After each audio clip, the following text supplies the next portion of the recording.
Alright guys, TacticalRabbit here today, and have I got news for you? There's a lot of stuff gone down in the last couple of days all over the Twitter timeline, and yes, before we get into the big story, which is Methodz going to the starting roster of UYU in place of Spoof. It's basically the same trick that 100 Thieves pulled to get Priestahh on the team and put Fero on the bench that UYU have done, getting Methodz on the team, putting Spoof on the bench. Now, you may not think this is the biggest deal in the context of the 100 Thieves move, considering 100 Thieves obviously needed some sort of change. But supposedly, and I have reason to believe that this has been instigated in large part by the organisation themselves, rather than the players wanting a change.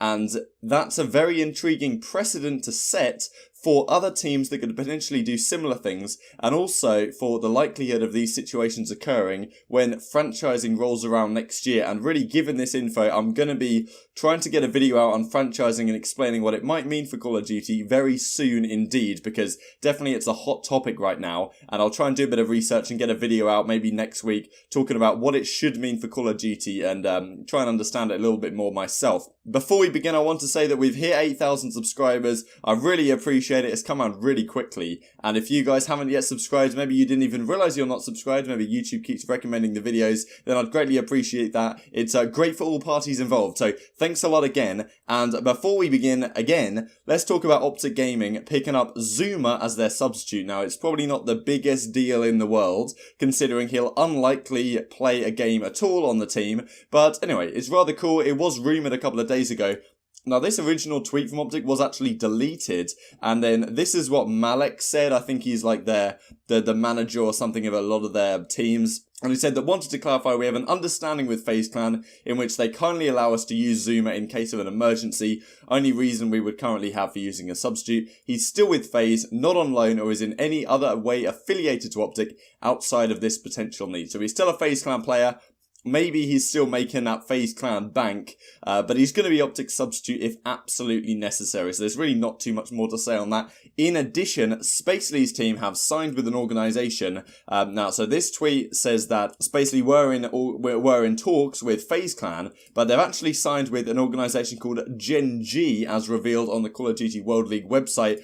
That is this organisation right here, and these guys own the Seoul Dynasty Overwatch League team. Supposedly they also have a League of Legends team, so relatively big deal. And as you can see, man, franchising around the corner, these kind of franchising orgs, very similar logo to Red Reserves, are coming round the block. So let's get into the big story, the big deal, regarding Tristan Spoof and the UYU organisation. These guys qualify for the Pro League through the Pro League qualifier. The team of, as you can see here, Skies, Proto, Mayhem, Gorgo Knight, and now, well, Spoof was on the team, and now Methodz, because Methodz was announced as the substitute a day or so ago when I covered that in the Substitute Mania updates video that I did. But Spoof is now on the substitute bench in place of Methodz. Now, this is a tweet that was made a couple of days ago when I covered the Pro League handbook, which I don't want to look through again, but basically it said that when the roster change periods come around at the start of March, teams can make unlimited roster changes. Basically, it's entirely at the organisation's discretion what happens to their players. Spoof then tweeted this a couple of days ago before any of this stuff went down, that the organisation can no longer drop the entire roster but can drop 4 of the qualifying players. So he was obviously a little bit worried about the precedent set, but apparently, according to Joey Nubsy in the replies, down here somewhere, who's now the coach of, I believe, Spacely's team, he basically says you can still wipe the whole roster, just got to throw one of the people on the bench. And yeah, a little bit of a foreshadowing, because Spoof is the one thrown on the bench just a couple of days later. With this announcement from UYU, Methodz will be moving on to the starting roster heading into week 1 of the COD World League. Now, look, there's some comparisons here to be made between Priestahh going to 100 Thieves from FaZe Clan and Fero moving onto the bench. Now, people say that was unfair to Fero, but I didn't hear anywhere near as much of an outcry over that than we have over this UYU situation. I think a large part of it is because Fero is the kind of caliber of player that should get back onto a Pro League team. Now, I'm not saying it's right that he, having earned the Pro League spot, should just be dropped off the team before even playing a single match. Now, there's definitely some queries to be had about who's really at fault here. Is it the fault of UYU and 100 Thieves, the players, dropping Fero or dropping Spoof in this case with the option to do so? Or is it the fault of the rules at play? Don't blame the player, blame the game. And, the issue is potentially that the rules allow players to be dropped using this substitute kind of loophole situation, that they can drop a player before playing a single league match, which is pretty devastating. And yeah, I think the lesser outcry with the 100 Thieves situation was that, firstly, Fero, people know that he's probably good enough to get back onto a Pro League team, whereas Spoof, he's been working for years towards this moment. Like, he's been on those Allegiance teams, the GGA Orange teams, finally earns his spot in the Pro League and won't get to play a single match as far as it's aware right now, and which is just, it's tragic really. In addition to the fact that I'm not sure that the players actually wanted this change. That's really the interesting part here, that the organisation is likely to be the ones that have had the bigger impact in firstly getting Methodz, and second, making him go onto the starting roster, and we'll talk about exactly why that could be the case in the coming minutes. So these are Spoof's tweets. It's not the best thing to look at really. This is the first tweet he does about so many things could be said right now. Hashtag UYU subspot. And then he says about how, he was using Crash, he was using the trophy systems. His teammates were getting higher stats, I guess, and they decided that he was the one to go. And then, he does this tweet about his mum, which got a lot of traction. It's a very somber situation indeed. And yes, then to go further on here, obviously there's some things I need to work on, just want today to be over so I can strive for something else. And yeah, there's another tweet here. Upset my teammates didn't defend me more, but at the end of the day, if they refuse, the organisation can replace all of us first roster change period. Assuming they went with the org desires to help preserve their careers in the pros, but I don't think it'll help, which is really leaning towards the situation, as you'll see with one of Scumpy's tweets later on, that if the organisation is setting this precedent of getting rid of Spoof this early, then what are they going to do when they can actually change the entire roster? An interesting scenario for sure. Now, what we need to discuss is why exactly was Spoof off the team for Methodz? This is the tweet that really got me thinking. We chose Haggy as our substitute, that's Parasite for those not aware, and at UYU chose Methodz, said it would help with sponsorship requests equating to more money for us being an underpaid team. Team had no idea UYU's plans for it until last night, then they voted me out. And so apparently the they voted is like UYU in part, but also the players. So this is how I understand it right now. The players have to do to substitute, obviously, which we've talked about a lot in previous videos. They require a substitute for the league. They wanted to get Parasite in, but UYU decided they wanted Methodz instead, which is interesting because considering Parasite is, like, arguably a more marketable player than Methodz. Yes, of course, Methodz was on OpTic, and Parasite definitely has some, maybe severed some ties in the pro community, but Parasite has a banging stream, and also, he's a world champion. I think Aches made this comment later on in the night. So it's really interesting that they would decide to go with Methodz instead of Parasite. And it's really interesting that the organisation can even have that power to just say, like, no, guys, we're getting Methodz in, which is something that really hasn't been the case in the past. The players have always been the ones controlling these kind of situations. And then, once Methodz is in the team as a substitute, then UYU decide, okay, we want to get him in our starting roster. Supposedly, part of that is to do with this tweet where Spoof says had something to do with Astro, UYU, and G2. So Methodz was formerly of G2. I think they were maybe sponsored by Astro, so UYU thought that they could maybe get a similar sponsorship with bringing Methodz into the team and ensuring he's on the starting lineup, and then they maybe said to the players of UYU, like, okay, we're going to bring Methodz into this squad because the power is ours to do so, otherwise we're going to drop you all at the start of March, I guess. You've got to choose someone to kick, and yeah, out goes Spoof. Now, I don't know if that's exactly how the situation went down, but it seems like that on the surface, and this is the tweet where Parasite's talking about how Haggy has a much bigger following than Methodz on almost every platform, and, something was fishy here to do with the sponsorships.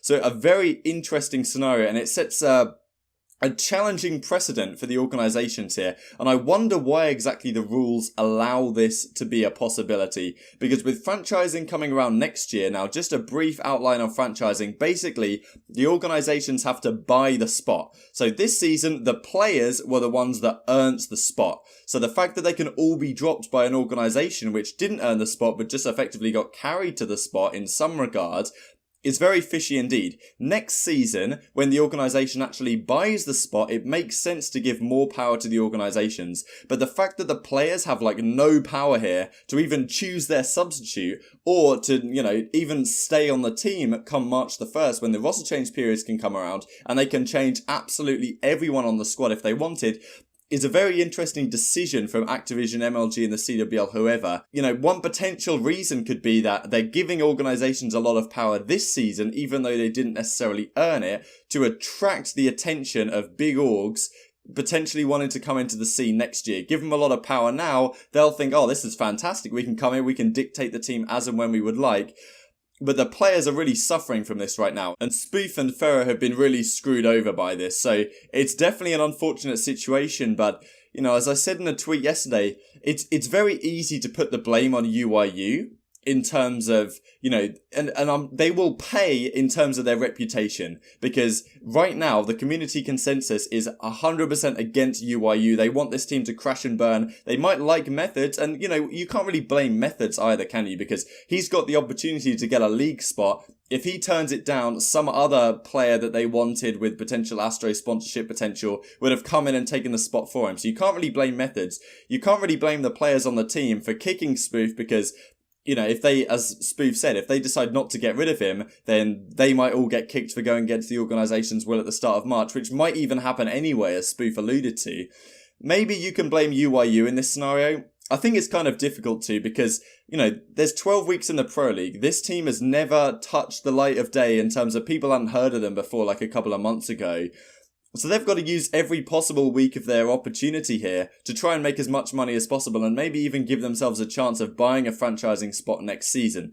So it somewhat makes sense they'll do their best to get the sponsorships using the questionable at best rules that are in place right now. UYU are just taking advantage of the opportunities that have been provided to them, but it does seem that they will pay in terms of their reputation because right now the community consensus is entirely against this, and the likelihood that this sort of situation will occur again down the line, or maybe even another team that was potentially considering it in the next couple of days, maybe we'll backtrack a little bit because you've seen the outrage this has caused against UYU, the organisation. So that probably will be enough punishment, I guess if you can call it a punishment, for the decision to get rid of Spoof if it was, as it seems, likely their decision, at least in some part. So I think a lot of people would look back to the rules as the cause of the issue here. So let's go through some tweets from the Call of Duty community in general. Rally says here, this was in reply to a Methodz tweet which has now been deleted. They were getting smoked and turned on. That was to do with 100 Thieves. It was, a situation between like, why were you saying this about UYU but not about 100 Thieves?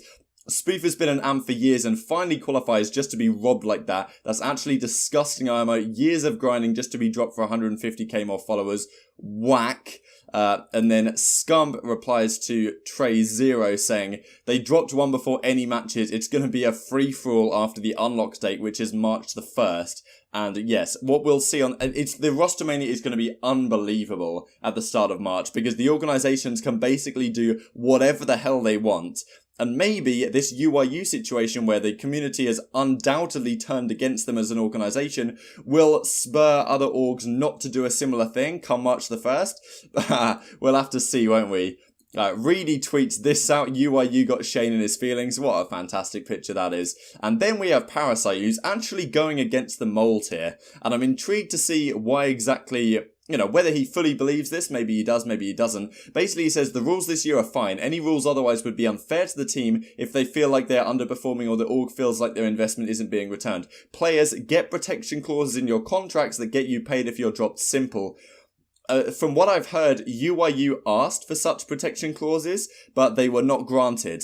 And, well, what can you do about that necessarily? So, anyway, Parasite goes on for a couple more tweets. You can read them at your own leisure if you would like. The interesting one is here is like, if this happened to me, I'd be mad at my organisation and the players for the decision, not the rules, not CWL, not MLG. Now, I wonder exactly why he's saying this. Maybe it's cynical of me, but I have something of a theory that maybe Parasite's thinking there's a chance that he gets to go on the desk or something like that. So criticising MLG maybe isn't his best bet. But, maybe he does fully believe this and it goes against the mold. So I thought I'd share share with you guys. So anyway, like if you enjoyed, subscribe if you're new as always. A tough situation for Spoof, and I'm sure a lot of you guys share the opinion that UYU are completely at fault here, which is a perfectly reasonable opinion. And yeah, so leave all that down in the description box below if you're interested. Hope you enjoyed. Thank you guys so much for watching as always, and I'll see you next time. And that guy comes in behind me. Are you kidding me? Nice. Don't know where last man was. Oh yeah, I see him now.